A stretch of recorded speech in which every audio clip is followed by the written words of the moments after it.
గ్రహించాలి, విచక్షణ వివేకము కలిగి ఉండాలి. వివేకం అనగా ఏది మంచిది ఏది చెడ్డది అనేటువంటిది గ్రహించే శక్తి జ్ఞానం నీకు ఉండాలి. శక్తి జ్ఞానం. అందుకే ప్రతి నిత్యము కూడా యవనస్తులు ఒక మంచి ప్రార్థన చేయాలి. ప్రభువా నాకు జ్ఞానము కావాలి. ఏమన్నాడంటే జ్ఞానము జ్ఞానము జ్ఞానము. జ్ఞానములో సర్వ సంపదలు గుప్తములై ఉన్నవాడ.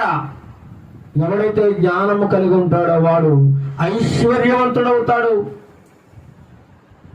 గొప్ప ధన సమృద్ధిని కలుగు చేసుకుంటాడు. జ్ఞానం జ్ఞానం అండి. ఏ పని చేయడానికైనా సిగ్గుపడకూడదు. కష్టపడి ఏ పనైనా చేసుకో. తప్పుడు మార్గాల్లో కాకుండా కష్టపడి ఏ పనైనా చేసుకో. దేవుడు దానిని ఆశీర్వదిస్తాడు, ఫలభరితం చేస్తాడు, వృద్ధి చేస్తాడు. ఎవరికి అన్యాయం చేయకుండా, ఎవరికి అక్రమం చేయకుండా.